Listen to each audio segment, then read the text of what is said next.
Shalom, berkah dalam, berjumpa kembali dalam pendidikan agama Katolik dan budi pekerti.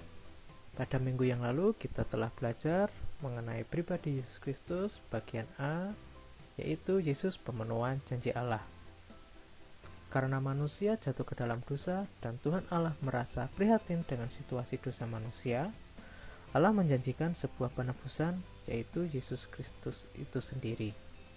Maka sebagai orang yang telah diselamatkan, kita harus memiliki hidup dengan semangat baru, yakni hidup yang sesuai dengan kehendak Allah, meninggalkan perbuatan dosa dan selalu mengarahkan kepada keselamatan. Pada hari ini kita akan mempelajari pribadi Yesus Kristus bagian B, yaitu kemanusiaan dan kealahan Yesus. Sebelum kita masuki pelajaran, alangkah baiknya kita berdoa. Dalam nama Bapa dan Putra dan Roh Kudus, amin. Allah adalah kasih. Marilah kita hidup saling mengasihi. Bapa yang Maha Baik, sungguh kami bersyukur kepadamu. Karena kasih-Mu, kami dapat kembali belajar dengan teman-teman kami melalui media daring pada hari ini. Ya Bapa, hari ini kami akan berusaha memahami pribadi Putra-Mu yang sungguh Allah, sungguh manusia. Bimbinglah kami agar dapat memahami pribadi Putra-Mu Yesus Kristus, Tuhan dan Juru Selamat kami, sebab Dialah Juru Selamat kami sepanjang masa. Santo Vincentius, doakanlah kami. Amin. Dalam nama Bapa dan Putra dan Roh Kudus. Amin. Dalam kisah penciptaan dikatakan bahwa manusia diciptakan secitra dengan Allah. Manusia diciptakan menurut gambar dan rupa Allah sendiri. Kesegambaran manusia dengan Allah yang dimaksud bukan dalam hal fisik, tetapi dalam hal kealahan atau keilahian, yaitu bahwa manusia itu memiliki sifat-sifat dari Allah itu sendiri, seperti saling mengasihi, mengampuni, berbela rasa, dan sebagainya. Nah, manusia sebagai citra Allah dapat kita lihat dalam Kitab Kejadian 1 pasal yang ke-26. Berfirmanlah Allah, baiklah kita menjadikan manusia menurut gambar dan rupa kita, supaya mereka berkuasa atas ikan-ikan di laut dan burung-burung di udara, dan atas ternak, dan atas seluruh bumi, dan atas segala binatang melata yang merayap di bumi. Dalam Kejadian 1 pasal yang ke-26 ini menegaskan bahwa manusia memiliki dua dimensi. Yang pertama adalah dimensi kemanusiaan, dan yang kedua adalah dimensi rohani. Kedua dimensi ini tidak dapat dipisahkan, melainkan satu kesatuan. Dimensi kemanusiaan dan dimensi kerohanian dapat kita lihat di dalam pribadi Yesus Kristus. Yesus Kristus yang turun ke dunia adalah benar-benar manusia dan benar-benar Allah. Dalam buku pendidikan agama Katolik dan budi pekerti pada halaman 7, di sana ada sebuah dialog dengan judul Sepenggal Percakapan. Mari kita baca bersama-sama. Jadi, kamu tidak bisa memaafkan dia? Tanya Rian, sahabatku. Untuk kali ini tidak. Berulang kali aku sudah memaafkan dan dia tidak pernah berubah. Kesabaranku ada batasnya juga, jawabku. Baru saja kita keluar gereja. Melalui sabdanya Tuhan tadi menyapa kita. Kasihilah musuh-musuhmu dan berdoalah bagi mereka yang menganiaya kamu. Rian mencoba mengingatkan. Dengar Rian, aku bukan Tuhan, sanggahku cepat. Loh, siapa yang bilang kamu Tuhan? Terlalu sempurna dia kubandingkan dengan kamu, dan terlalu sombong kamu bicara seperti itu. Seakan-akan kamu sudah seperti Tuhan kalau bisa memaafkan. Ingat Nes, Allah yang maha sempurna saja rela merendahkan dirinya menjadi manusia sama seperti kita. Jangan sampai kita yang penuh keterbatasan justru ingin meninggikan diri seperti Allah. Rian mencoba menasihatiku, dan hatiku sudah terlanjur membatu. Dalam dialog yang telah kita baca tadi ada beberapa pertanyaan. Yang pertama, dari cerita sepenggal percakapan, sifat apa yang ada pada manusia? Yang kedua, dari sepenggal percakapan, sifat apa yang ada pada Allah? Mari kita pahami. Manusia itu memiliki dua dimensi. Yang pertama ada dimensi kemanusiaan, yaitu seperti dilahirkan, muda, tua, berjenis kelamin, rasa kecewa, marah, gembira, sakit, dan sebagainya. Dimensi kedua yang dimiliki manusia yaitu dimensi keilahian atau dimensi Allah itu sendiri, seperti sifat mengampuni, mengasihi, berbela rasa, peduli satu sama yang lain, dan sebagainya. Nah, di dalam sepenggal percakapan terdapat dialog seperti ini. Kesabaranku ada batasnya juga.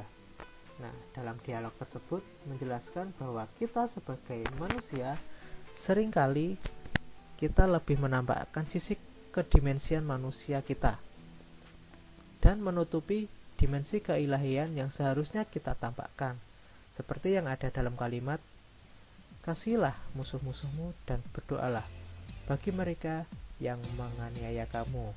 Nah, kasihlah ini merupakan dimensi Allah. Ketika kita mengutamakan kedimensian atau sisi kemanusiaan kita, maka sifat itu menutupi sifat Allah itu sendiri yang harusnya kita pacarkan di dalam diri pribadi kita sebagai manusia. Dimensi kemanusiaan dan dimensi rohani merupakan satu kesatuan yang utuh. Dimensi tersebut perlu dipahami secara baik, sebab karya penyelamatan Allah menggunakan kedua dimensi tersebut, sehingga penyelamatan Allah bisa dirasakan manusia secara sempurna. Hal tersebut dilaksanakan Allah dengan menjelma dalam manusia, yaitu Yesus. Maka dalam diri Yesus tampaklah secara sempurna kedua dimensi tersebut. Yesus sungguh-sungguh manusia dan sungguh-sungguh Allah.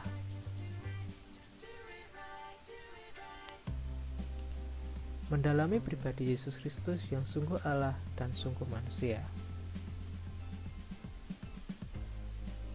Mari kita buka Lukas 2 pasal 1 sampai dengan 20. Mari kita baca. Pada waktu itu, Kaisar Agustus mengeluarkan suatu perintah, menyuruh mendaftarkan semua orang di seluruh dunia. Inilah pendaftaran yang pertama kali diadakan sewaktu Kirenius menjadi wali negeri di Syria. Maka pergilah semua orang mendaftarkan diri, masing-masing di kotanya sendiri. Demikian juga Yusuf pergi dari kota Nazaret di Galilea ke Yudea, ke kota Daud yang bernama Bethlehem, karena ia berasal dari keluarga dan keturunan Daud, supaya didaftarkan bersama-sama dengan Maria tunangannya yang sedang mengandung. Ketika mereka di situ, tibalah waktunya bagi Maria untuk bersalin, dan ia melahirkan seorang anak laki-laki, anaknya yang sulung. Lalu dibungkusnya dengan lampin dan dibaringkannya di dalam palungan, karena tidak tempat bagi mereka di rumah penginapan. Di daerah itu ada gembala-gembala yang tinggal di padang, menjaga kawanan ternak mereka pada waktu malam. Tiba-tiba, berdirilah seorang malaikat Tuhan di dekat mereka, dan kemuliaan Tuhan bersinar meliputi mereka, dan mereka sangat ketakutan. Lalu malaikat itu berkata kepada mereka, "Jangan takut, sebab sesungguhnya aku memberitakan kepadamu kesukaan besar untuk seluruh bangsa. Hari ini telah lahir bagimu juru selamat, yaitu Kristus, Tuhan di kota Daud. Dan inilah tandanya bagimu. Kamu akan menjumpai seorang bayi dibungkus dengan lampin dan terbaring di dalam palungan." Dan tiba-tiba tampaklah bersama-sama dengan malaikat itu sejumlah besar bala tentara surga yang memuji Allah, katanya. Kemuliaan bagi Allah di tempat yang maha tinggi, dan damai sejahtera di bumi di antara manusia yang berkenan kepadanya. Setelah malaikat-malaikat itu meninggalkan mereka dan kembali ke surga, gembala-gembala itu berkata kepada yang lain, "Marilah kita pergi ke Bethlehem untuk melihat apa yang terjadi di sana, seperti yang diberitahukan Tuhan kepada kita." Lalu mereka cepat-cepat berangkat dan menjumpai Maria dan Yusuf dan bayi itu yang sedang terbaring di dalam palungan. Dan ketika mereka melihatnya, mereka memberitahukan apa yang telah dikatakan kepada mereka tentang anak itu. Dan semua orang yang mendengarkannya heran tentang apa yang dikatakan gembala-gembala itu kepada mereka. Tetapi Maria menyimpan segala perkara itu di dalam hatinya dan merenungkannya. Maka kembalilah gembala-gembala itu sambil memuji dan memuliakan Allah, karena segala sesuatu yang mereka dengar dan mereka lihat semuanya sesuai dengan apa yang telah dikatakan kepada mereka.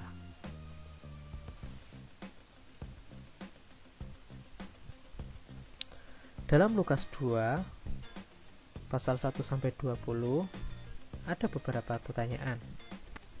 Yang pertama, bertolak dari kutipan tersebut, temukanlah hal-hal yang menunjukkan bahwa Yesus adalah manusia.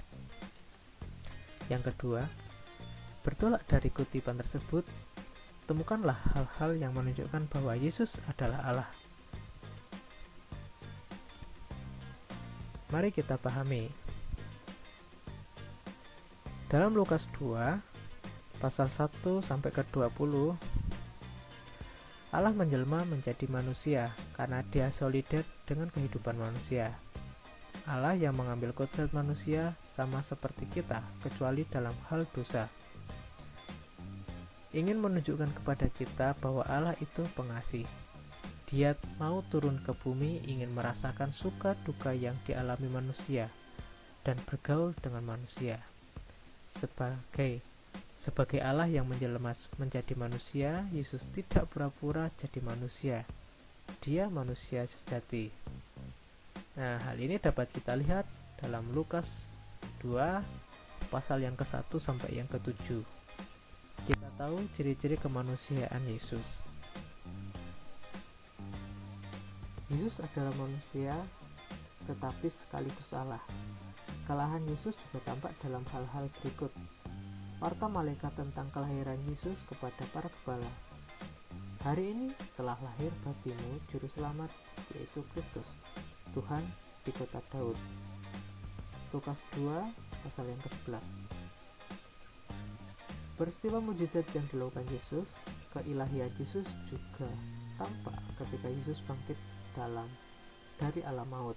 Nah, hal ini dapat kita lihat dalam Matius 28 pasal yang ke-1 sampai 10. Ketika ia naik ke surga, ada pada Lukas 24 pasal 50 sampai yang ke-53. Berbagai macam peristiwa tersebut menunjukkan bahwa Yesus sungguh-sungguh Allah. Untuk penugasan pada minggu ini, yang pertama, carilah teks-teks lain dari kitab suci yang menunjukkan bahwa Yesus adalah Allah dan manusia. Yang kedua, dengan memahami Yesus sungguh-sungguh Allah dan sungguh-sungguh manusia, apa manfaat bagi hidupmu? Tugas ditulis di buku tulis agama dan dikumpulkan pada hari Sabtu 8 Agustus 2020. Untuk siswa atau siswi asrama dan yang berada di luar kota Purworejo, tugas dapat difoto dan dikirim ke WA buku.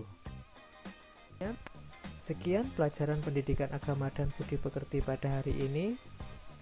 Shalom, berkah dalam.